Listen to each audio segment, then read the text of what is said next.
Hello, everybody. I think we're waiting another minute here as people pile in.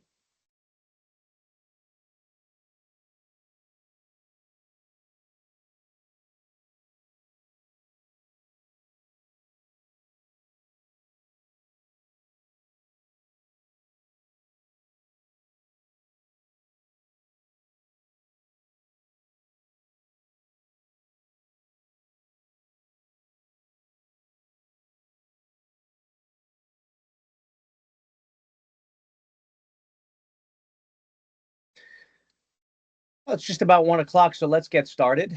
Hello, everybody, and welcome. My name is Carlo Cioffi. I'm the Vice President of Sales here at RxParadigm. We truly appreciate you investing your time with us today. We know that calendars are beyond full and schedules are packed. So thank you again for joining RxParadigm's third webinar in our 2025 series of 4. A quick few housekeeping notes before we get started. We have an hour today set aside for the webinar, 40 minutes plus or minus of content, and followed by 20 minutes plus or minus for Q&A. Sophie Tanganu will be monitoring the Q&A function. So when you have questions, use the Q&A function. All participants will remain on mute during the presentation, and we are recording the presentation so we can send it out afterwards as well. As everybody here knows, over the past 5 years, the 340B landscape has been nothing short of a roller coaster ride. With the implementation of the Inflation Reduction Act and the maximum fair price provisions, covered entities, dispensing entities, manufacturers are all facing growing complexity operationally and financially. In parallel, the 340B Rebate Pilot is bringing together two historically distinct and separate worlds, 340B and rebates. And as those two worlds cross over, introducing entirely new operational and financial challenges and complexities starting in January of 2026. RxParadigm, as some of you might know, was founded to close the gaps in broken systems in the pharmacy ecosystem. Starting as a very purpose-built rebate aggregator, as the platform evolved and customers worked with RxParadigm, they asked RxParadigm's forward-thinking leaders to expand into 340B claim identification as well.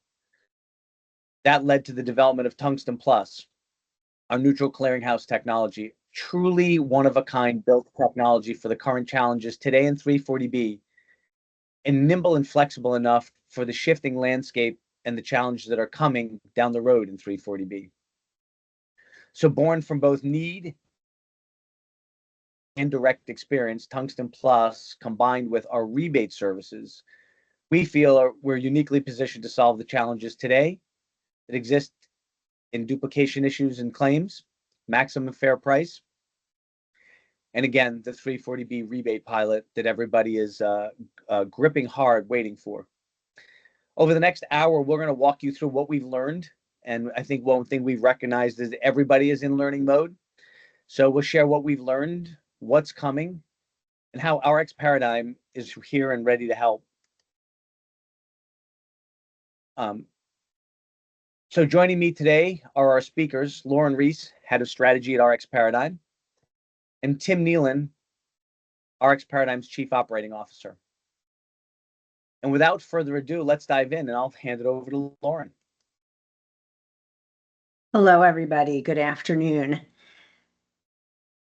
Can we switch the slide, please? Thank you so much for joining us today as we talk about some of the headwinds related to 340B. As Carlo mentioned, today we will focus on the Inflation Reduction Act and the introduction of the maximum fair price for the 10 drugs dispensed through Medicare Part D beginning in January of 2026, and how it intersects with 340B, as well as the new 340B Rebate Pilot program.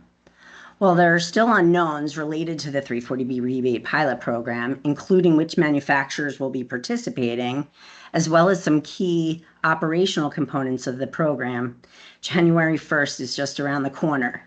And as key stakeholders, we need to be talking about how to operate in this pilot model, minimizing the disruption and risk to our existing processes as much as possible. So let's start with the key points around both programs. We can start with the MFP. So Next slide, please. Great, thank you. So MFP ensures that patients do not pay more than the maximum fair price of prescriptions at the point of sale. That means that our pharmacies will process at the point of sale claims at the contracted MFP rate. Pharmacies will continue to purchase drugs at the negotiated wholesale acquisition cost, but now be reimbursed at MFP. Pharmacies will also be collecting a separate payment from manufacturers to be made whole on these drugs. That said, manufacturers, though, will only pay one rebate for this transaction, either MFP payment, the gap payment, so to speak, or the 340B rebate payment. Tim will dig more into that in a few more minutes. Let's talk about the 340B rebate challenges.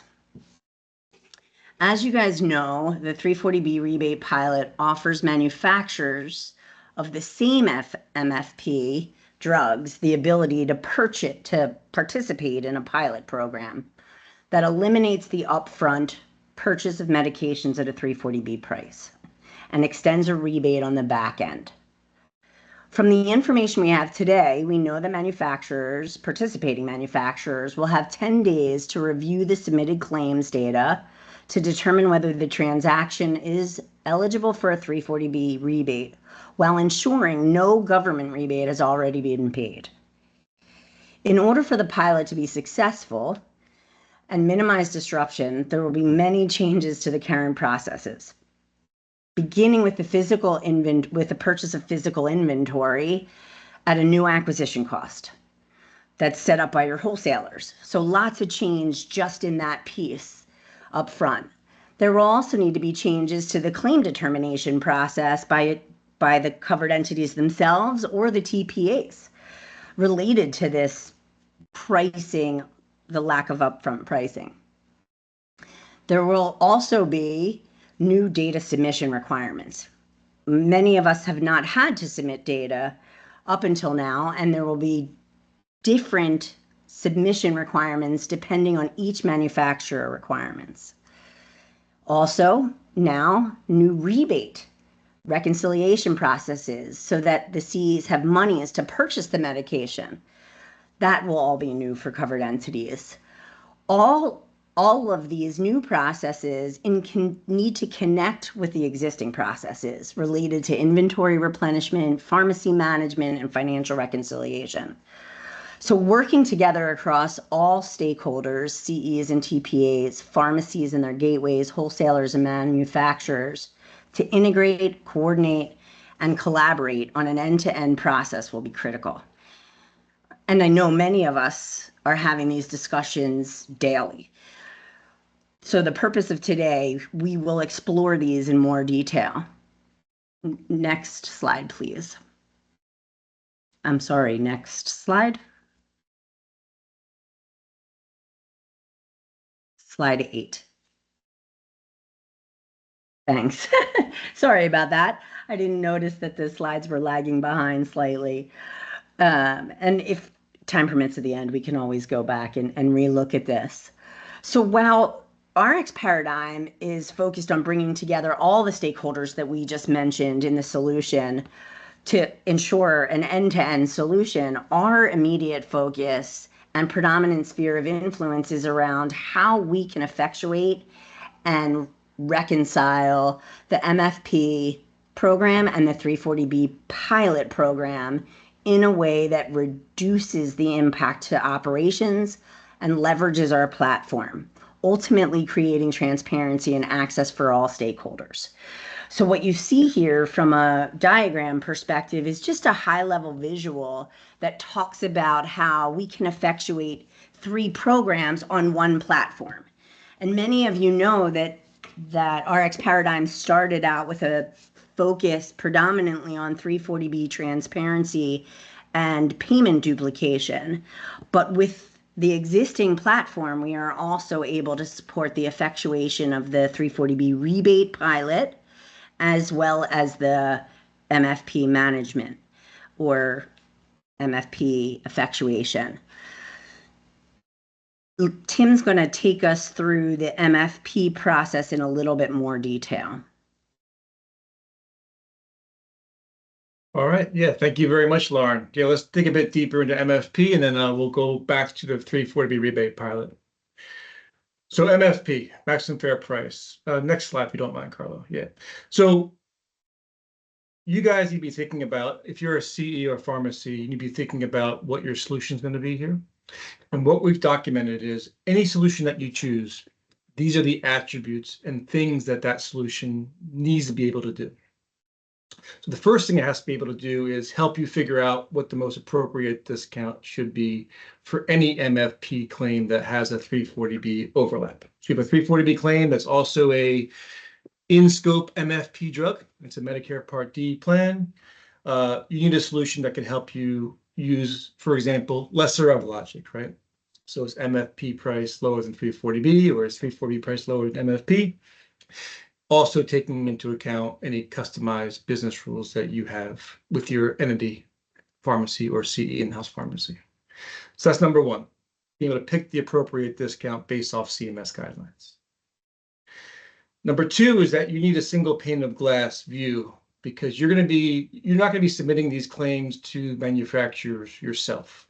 So the Part D plans will submit them to CMS systems. CMS systems will then send it to the manufacturers. And what you need is a single pane of glass that lets you know what are your MFP eligible claims, what you should be receiving back for reimbursement from those claims, all in one view. And then related to that, a mechanism to receive those remittance files and payments from the MTF, so you can understand what you were actually paid for those MFP claims. And the final piece that your solution needs to be able to do is reconcile the expected reimbursement from the actual reimbursement, right? So this is year one of a new process for everybody. So there's likely to be hiccups. There'll be cases where you were denied payment, or you were paid less than you should have been paid, and you have to then initiate a dispute. So step one is identifying those claims that have that situation. And then per CMS guidelines, each manufacturer will have, the process dictates that you would reach out to the manufacturer to initiate a good faith dispute to resolve the issue with that manufacturer for that claim. Each manufacturer will have slightly different processes, which will be a new wrinkle. And then somewhere to kind of see and track the status of those disputes, right? There's a new additional effort to initiate disputes, track and resolve disputes with manufacturers. And then if it can't get resolved with the manufacturer, the last resort would be to work with CMS via their ticketing portal. So any solution that you deploy should have these attributes or features as part of it, if you're a pharmacy. Now next slide, please, Carl. Let's take a look at the manufacturer side, right? Because it's a two-sided system, right? There's what pharmacies are doing and what manufacturers have to do as part of effectuating MFP. So for those manufacturers that are subject to MFP, so their drugs are in scope, we feel very strongly there are 4 attributes of any solution that they deploy on their side of the house. So number one is that they have to be able to ingest those MFP claims from the CMS system, which is called MTF. The MTF data module will be sharing those claims or making them accessible to manufacturers on a daily basis.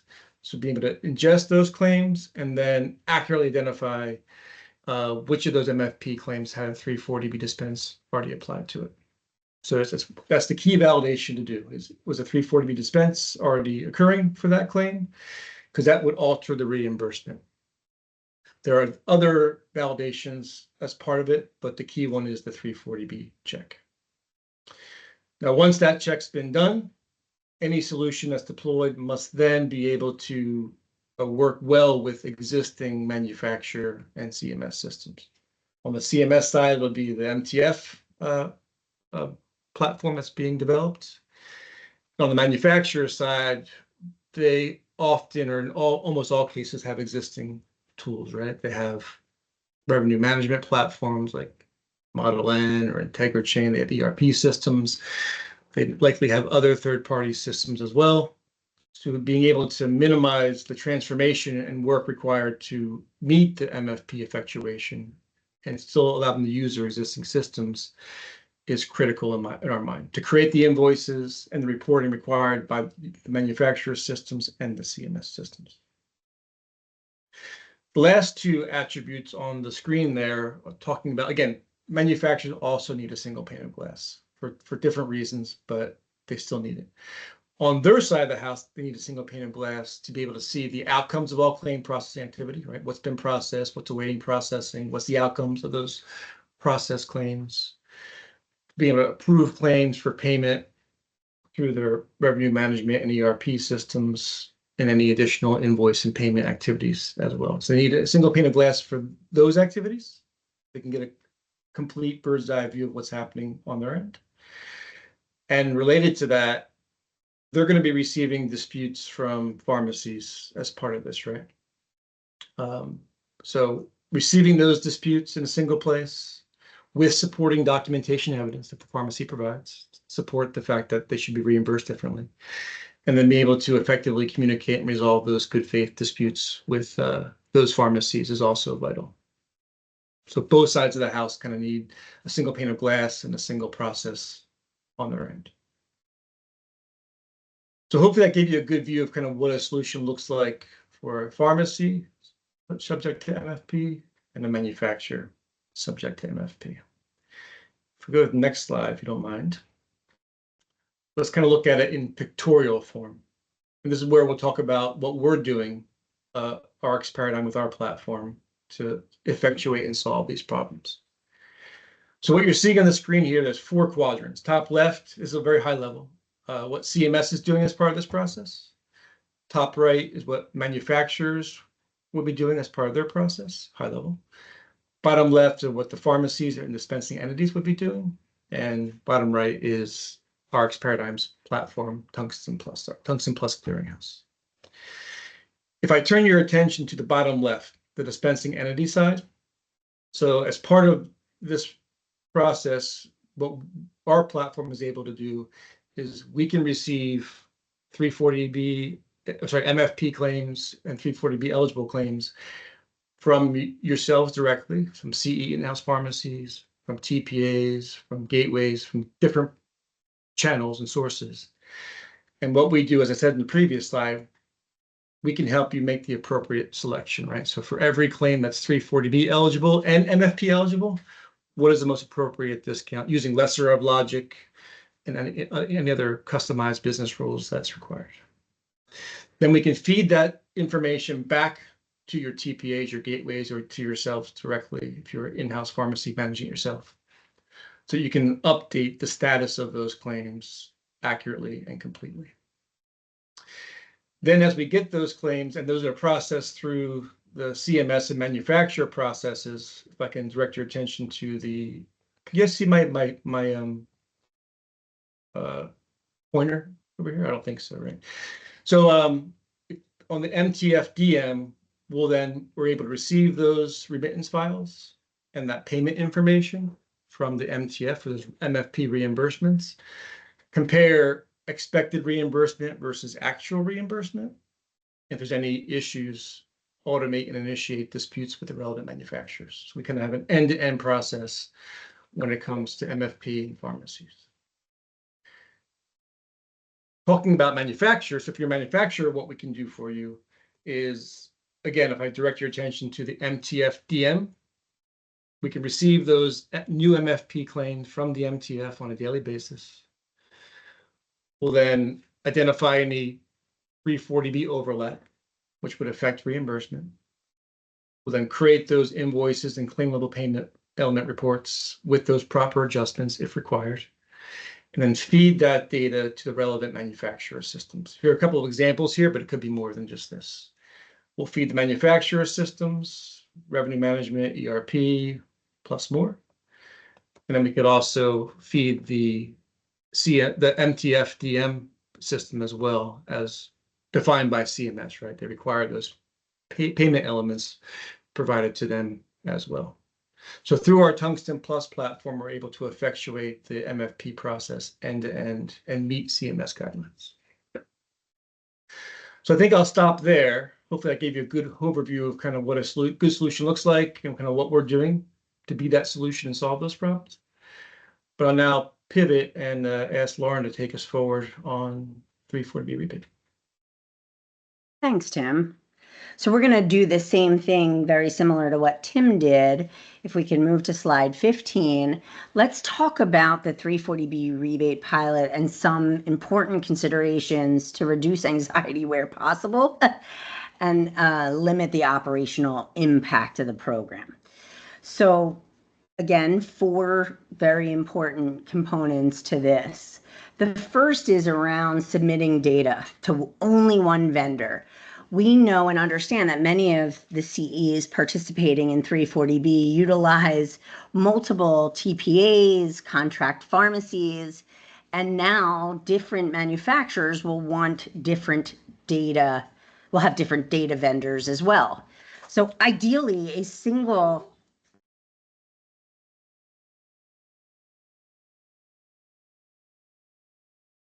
Lauren, you're going on mute if you're still talking. Oh, sorry about that. You're back, yeah. Okay, great. Thank you for that. As I was saying, submitting data to only one vendor is very important because TPAs already have the challenges of working with many contract pharmacies and many TPAs. And so a single submission of data that can be used across multiple vendors would significantly streamline operations. So we understand and support TPAs that can submit data on your behalf. But even then, once you've submitted the data on your behalf, having visibility into one single pane of glass, as Tim sort of talked about on the MFP side, so that you can see everything through one lens is critically important as we think about the right solution. And so just making sure that you have one pane of glass that has all the transactions so that you can understand every submission at the claim level, but then also understand whether that transaction has been approved, paid, the dollar value of that transaction is critical. I call that sort of reconciliation, but that single pane of glass. You'll also need to be able to check the status near real time so that your CEs and the TPAs can make decisions as it relates to the downstream processes, because those aren't going to change. So the downstream processes like replenishment and invoicing have to happen. And so one centralized platform for visibility is really important. And then, of course, integration across stakeholders, which we'll talk about a little bit more. But then also, CEs have not been used to receiving dollars related to the purchase of medications. And so CEs may desire a centralized platform for easy payment so that all the payments are aggregated across all the manufacturers and submitted for covered entities and reimbursement. If not, the payments aggregated and submitted to the CEs centralized, at least the reporting is centralized so that you can consider the downstream systems like your SAP systems or your revenue cycle management processes, ultimately with the goal of reducing any risk associated with timely payments so that you can in turn purchase the inventory with less cash outlay, hopefully, and minimize the purchase risks. If we can speed up that process, provide visibility real time, if somebody can do that so that you know what's happening with each rebate request, it allows you to make decisions, I think, more effectively. We talk about all of the upfront processes, and we talked about what happens if the claim is paid and all the processes associated with that. But unfortunately, you also have rebates that will be denied. And so you'll need a process. You need to make sure that when you look at a solution that you have a process for handling disputes. So in the event that eligible transactions are denied, there will need to be a process like Tim talked about, the same way for initiating good faith disputes, ideally through automation. And again, connecting with you as the covered entity or the TPAs throughout this process as well. So integration across the stakeholders and communication is really, really key. And just like, the things that covered entities and participating pharmacies need to consider when looking at a solution, we have the same for the manufacturers as well. So Carlo, can we flip to the manufacturers for just a minute? So manufacturers have similar needs when looking at evaluating a solution for them. They're now going to need a solution that manages, close to 12,000 covered entities and 3,200 contract pharmacy relationships. So not only will they want a place that they can configure and have all of the relationships configured effectively, but they will also need a forum and an opportunity to manage those relationships in a way that creates, the ability for manufacturers to respond to the 340B rebate requests quickly and effectively. Additionally, manufacturers will need to have a tool that allows them to see the requested claim and ensure that that claim was not already paid an MFP rebate. So again, supporting the IRA and MFP processes that Tim just spoke about, the manufacturers will need a place to identify and handle all of these transactions.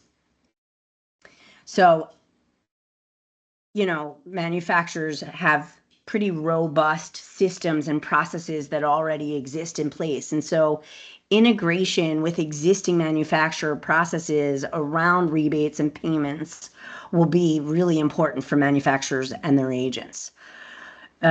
So whatever solution really should easily integrate with existing processes, and a centralized platform with all the necessary data, including the ability to calculate the rebate payments and handle all that reconciliation and rebate management process without disrupting their existing processes is important for manufacturers to consider as well when they're looking at a solution.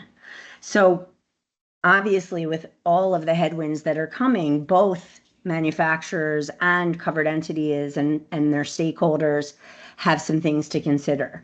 So let's take a look for a minute about RxParadigm's solution, the Tungsten Plus Clearinghouse, and how that solution can be used to support all the stakeholders' needs.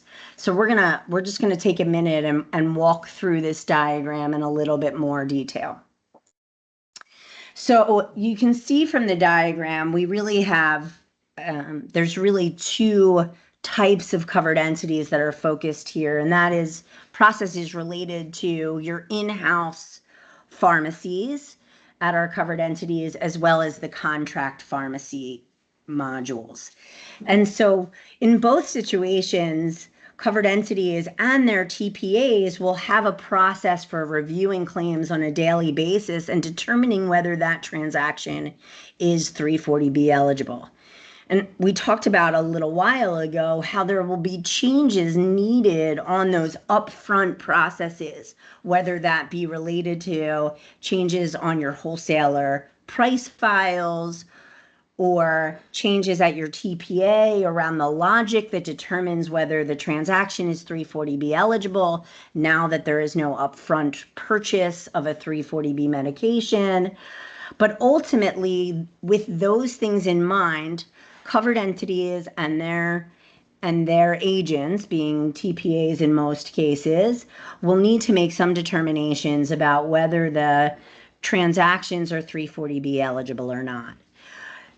With that, RxParadigm solution will connect to covered entities and TPAs. If we're not connected to your TPA today, which in many cases we are, we will get connected to the TPA so that covered entities can submit a file of all their rebate eligible claims to the clearinghouse. As the clearinghouse was designed to do, it can take in all of the transactions, and whether those are pharmacy transactions or medical claims, the clearinghouse supports the submission and the processing of all those transactions.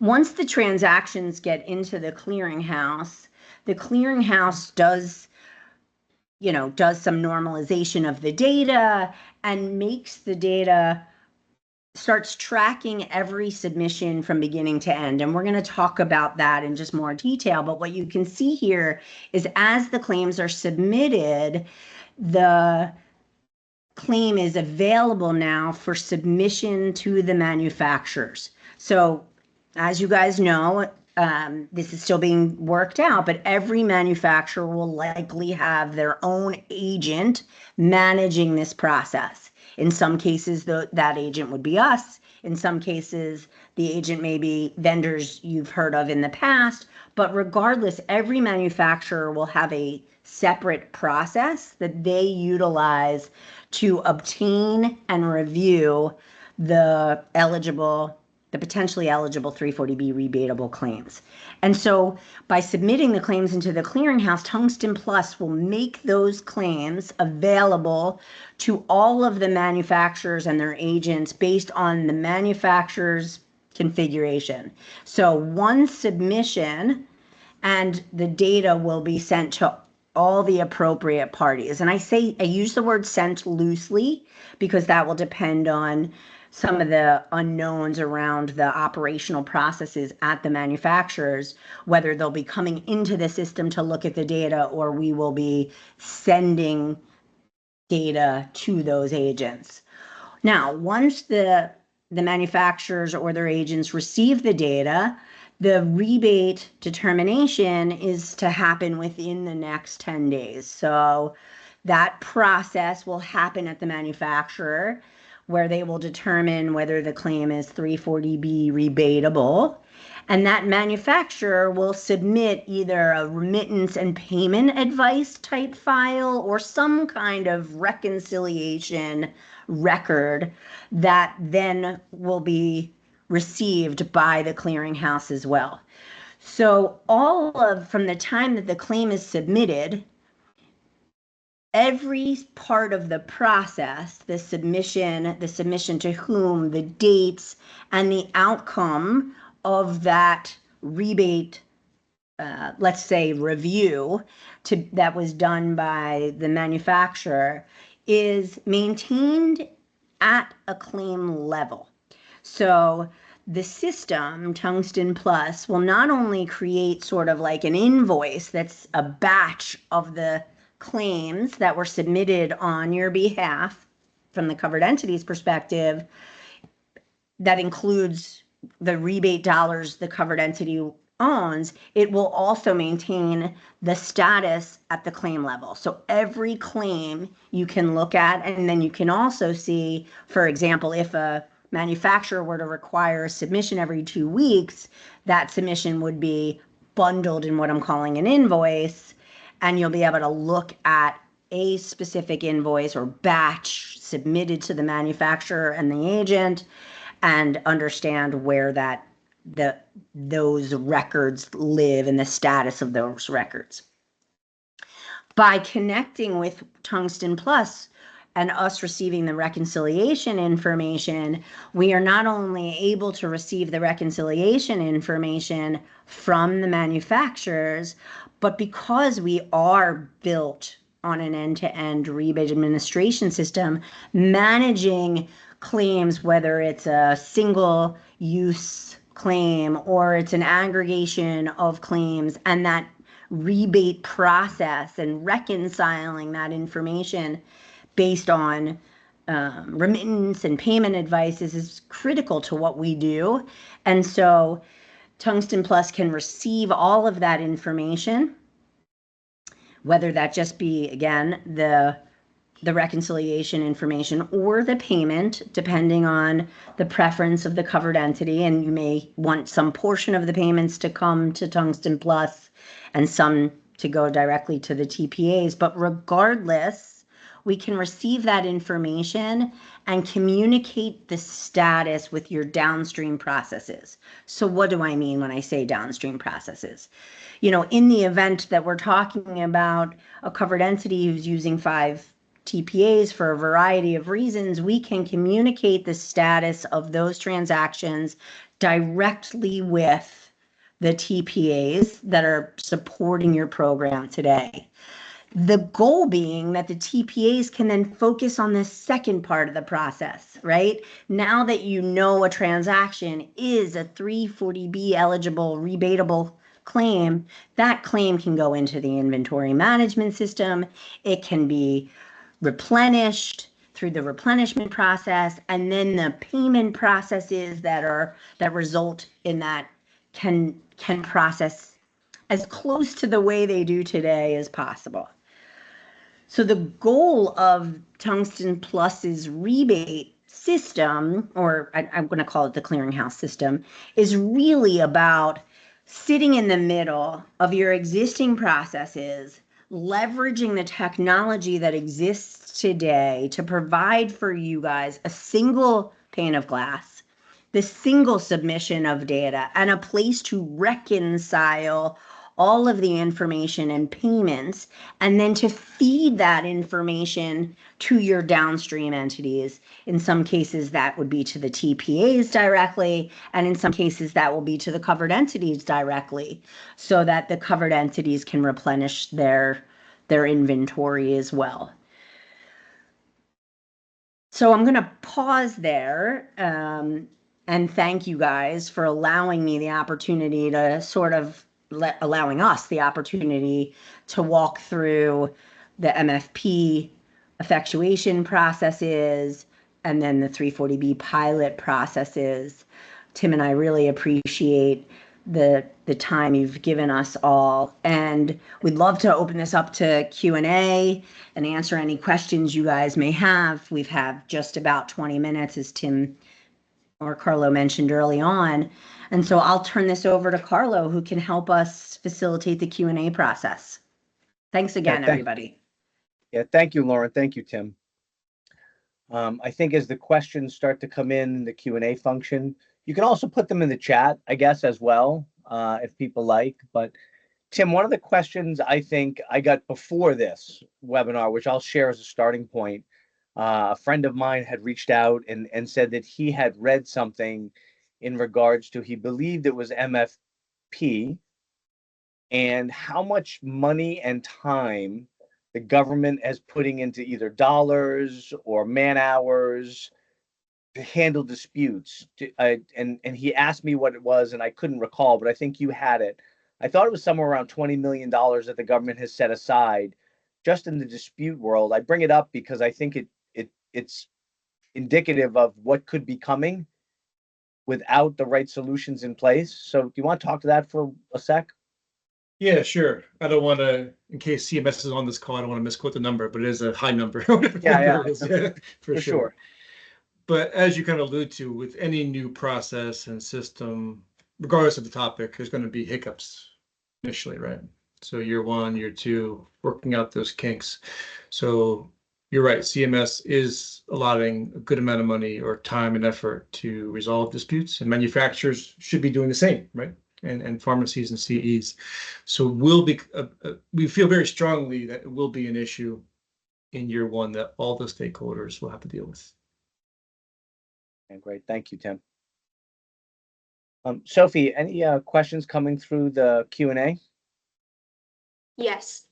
So on the rebate part, would we be able to keep our wholesaler volume purchase discount? If we purchased at WAC, would it be WAC minus the discount? And would we miss out on prompt pay discount? So I'll take that one if it's okay with everybody. And from what we know today, the answer is yes to all of the above. From what we understand, you will be able to purchase based on your negotiated WAC and prompt pay discounts. And then as the rebates are approved, you will be paid the difference between WAC and the ceiling price. And so any prompt pay discount that you've negotiated with your wholesaler leaves you a little bit of wiggle room there. I hope that helps and answers the question. I'll also add, Lauren, that I think to the little bit of an unknown there, Rick. I think I was just reading the 340B Rebate Pilot Program document, and I think they say that it would be you'd be using a 340B wholesaler account still with pre-rebate prices loaded. So that's kind of a somewhat vague statement, right? That's still TBD. Yeah. Good question. Sophie, why don't we continue to pile through the questions? Sure. Can you please clarify connection with TPAs? What does that mean in detail, both today and in future state? Yeah, sure. Maybe I can start and you can fill in the gaps, Lauren, of my answer. Sure. Yeah.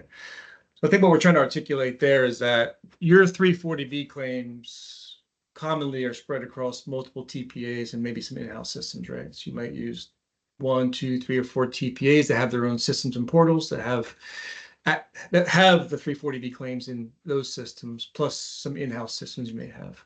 So to get those claims over to any solution, including ours,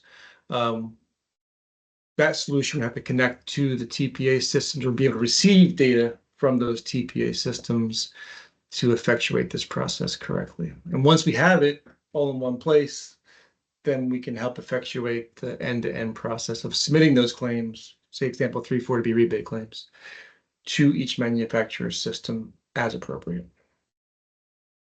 Would you add to that, Lauren, or anything else you would add to that? No, I think that was well said, Tim. All right, thank you. Tim, the thing I hear when we're speaking to covered entities around the country is like, hey, the clearinghouse is somewhat of a new concept, and hey, where does the data live? So I think to build on your point, hey, the TPAs have the data, they just have to get it to us, is how I boil it down. So thank you for sharing that. I will put a shameless plug in that our platform is already connecting to many TPA systems today. Challenge is partially solved here. Point. Sophie, Okay. more questions, I guess. Yes. What happens with reversals? We keep meds on the shelf for 10 to 12 days and return if not picked up.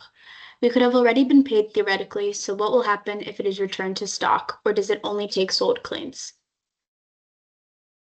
The system I'll take a stab at that one too, Tim, and please don't hesitate to add to it. So the system's designed to take the transaction level data, and that's the paid claim and the reversal. And in the event that the reversal has already been rebated in either program, actually, the downstream existing rebate management processes that exist for manufacturers today would be followed. What I mean by that is that it is, manufacturers, this is not a new process for manufacturers. Manufacturers have end-to-end rebate management processes, and they today pay rebates. And in the event that transactions are reversed, they reverse that transaction and from what I understand, net that out of the next rebate payment. And that's a pretty standard process for them, and they would follow the same process. And RxParadigm, having all of the information, not just the sold claims, is able to manage that as well. Tim, anything to add there? Nothing intelligent. You got it. Thank you, Lauren. Okay. Can you speak a bit more to how your system operates differently for the pilot period, as manufacturers do not have the right to dispute claims eligible? Yeah, I think I can. Manufacturers don't have the right to dispute based on the current guidance. And I know that we're all waiting for some clarity and submitted some questions for additional information. So I can only base the answer off of what we know today. But what it does say today is that manufacturers can deny a rebate payment because a rebate on the MFP side has already been issued.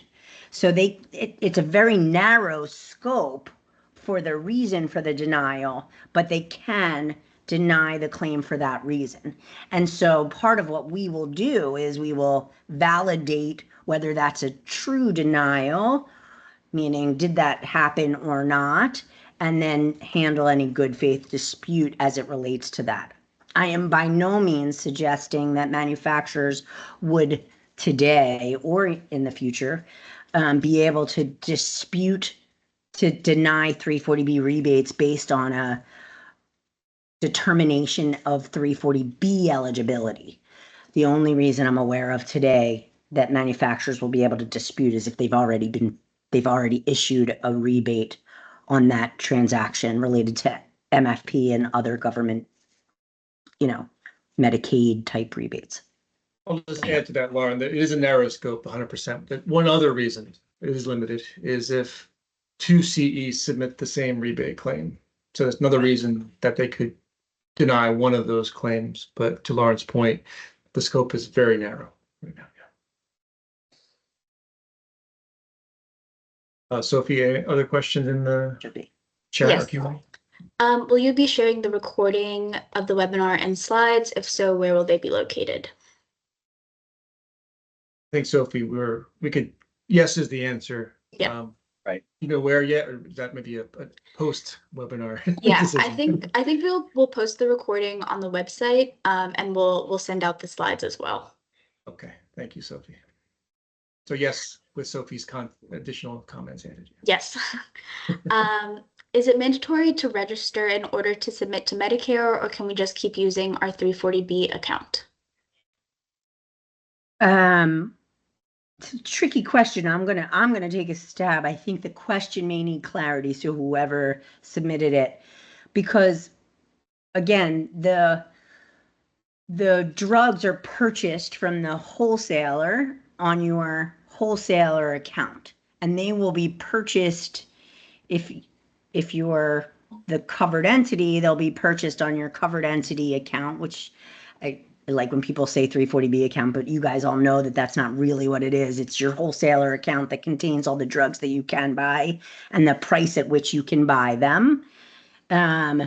Medicare, participating in Medicare Part D has to do with the pharmacy or the dispensing entity. And so if you're contracted to dispense Medicare Part D transactions through the contracting process, you will continue to do that. There's nothing that needs to be done there.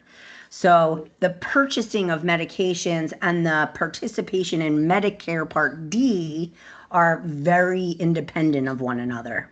I hope that helped. So I hope that helped. But if not, please, whoever asked the question, if you want to put another question in, Sophie will have me add more detail to it. Okay.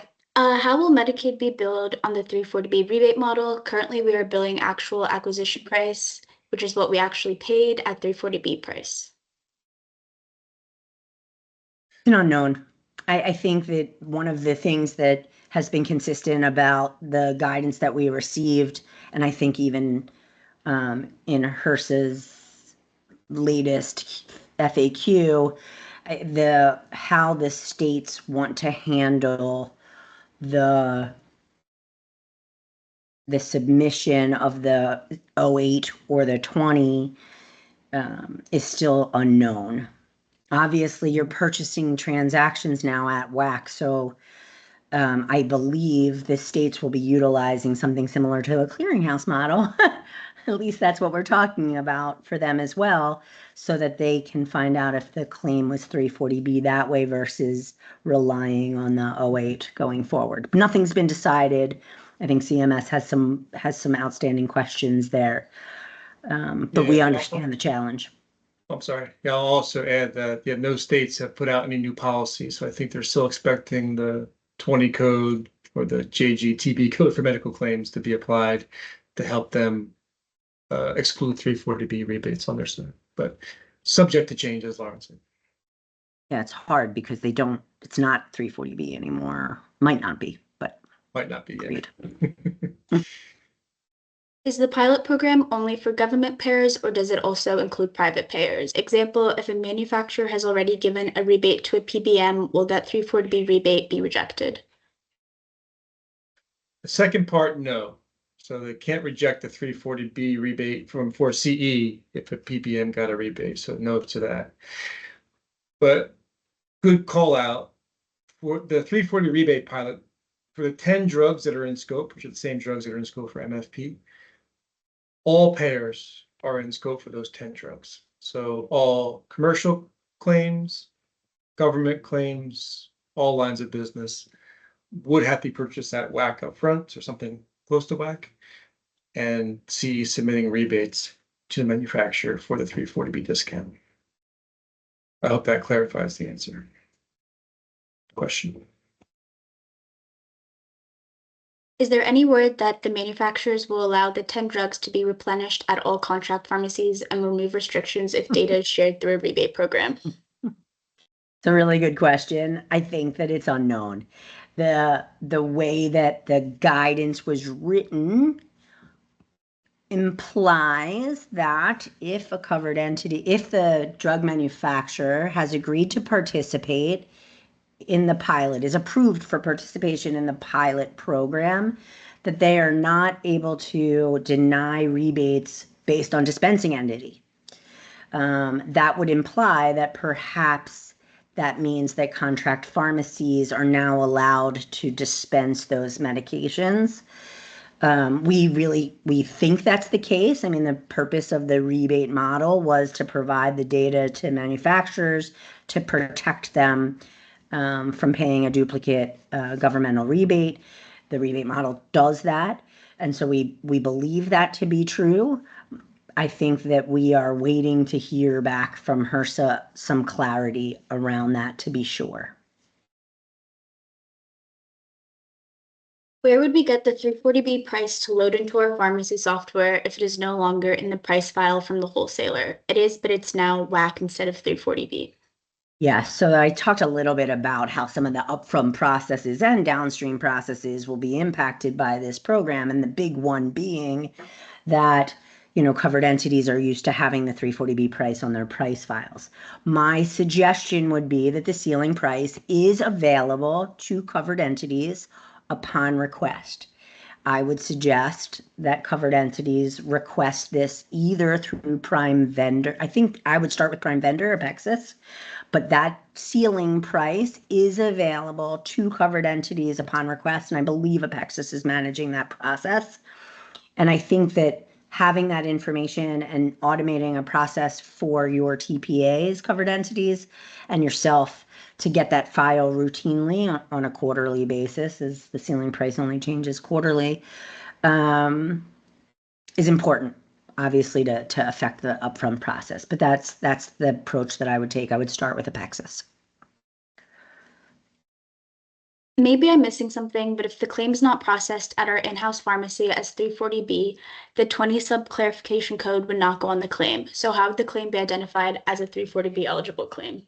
Right. I think Tim and I were trying to come at this by saying that because the states haven't given necessarily any guidance, it's hard to say. The answer is we don't know. The answer is you make perfectly good sense. As an in-house pharmacy, you are used to putting your actual acquisition cost or the 08 on every transaction, and now you won't know. And you're also not purchasing upfront dollars at 340B. So totally understand that it is a challenge and that we're going to need some, we being us covered entities, will need some guidance on what to do. Now, all that said, we have spoken to the CMS around utilizing the clearinghouse for access to the 340B transactions.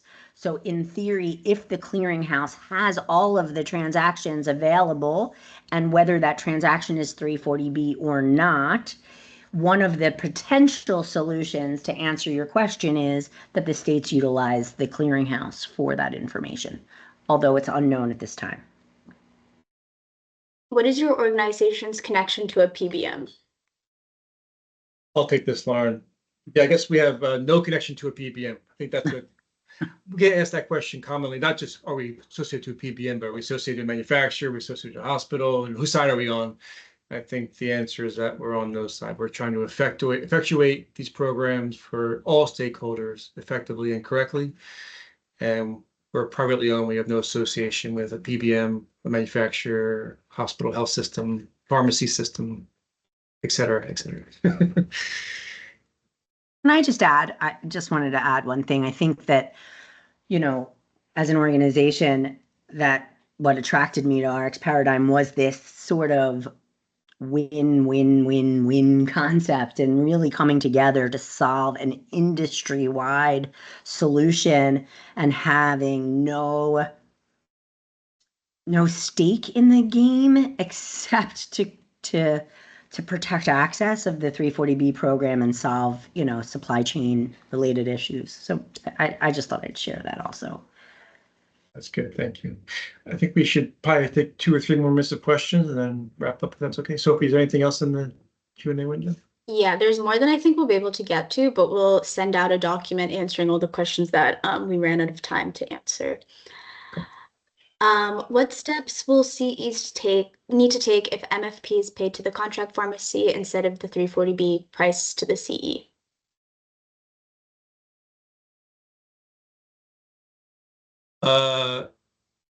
It is an issue. Yeah, I think if the claim is subject to MFP and the pharmacy is getting that payment, then it would not be a 340B transaction. So, Lauren, you may give different advice about what to give, but I think that's something the CE should be talking with their contract pharmacies and their TPAs that service that contract pharmacy network to kind of look at those problems and talk through them.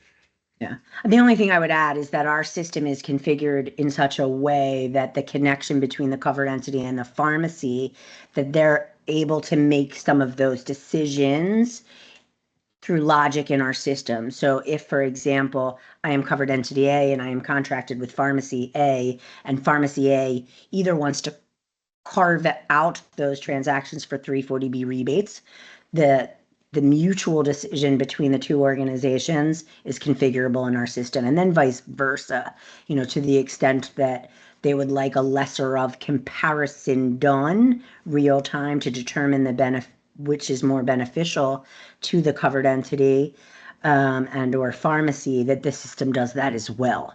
But to Tim's point, you know, it's important that we come together over this process, and that's why I think it's important that we all, you know, that we are talking as a unified team or, you know, group.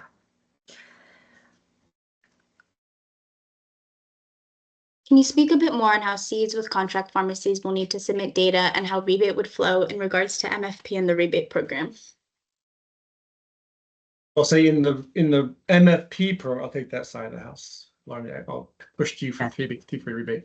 But for MFP, there is no submission per se, right? So manufacturers will get those claims via the CMS systems coming from the Part D plans themselves. So CEs don't have to submit those claims as part of MFP.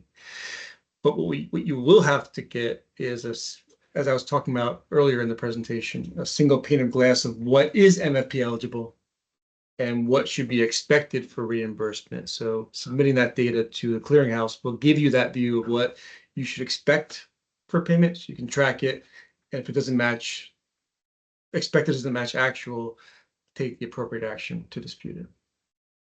I would just add to that piece, Tim, the reconciliation. So while Tim was accurate in saying that the MFP processes happen and the single pane of glass is important, but it's also important for one other reason. You know, as pharmacies, dispensing entities are submitting transactions through their normal adjudication process, we want to make sure that all those transactions are submitted to the clearinghouse with an indication as to whether those transactions are expected to be 340B or MFP, so that we can do and handle all the reconciliation processes that are necessary to ensure that dispensing entities are not at risk, financially at risk, because they are purchasing the medications at $1 far greater than the reimbursement will occur. So that's really, really important from an MFP perspective. I think there was a second half of that question related to the rebate piece, but again, you know, the rebate can, I think there's a, and I know we're running out of time, there's a duplication of a Medicare Part D transaction and a potentially eligible 340B rebate. And then there's all the other rebate eligible transactions that have nothing to do with Medicare Part D. And so we can definitely jump into that in more detail because it's complicated.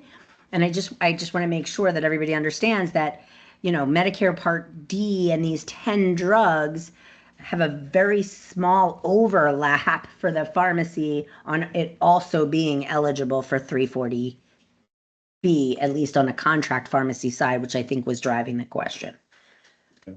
Thanks, Laura. Yeah, so I think we'll take all the other questions that we couldn't get to and post the answers to our LinkedIn page and other channels as well. But maybe I'll pass it to you, Carlo, to wrap us up.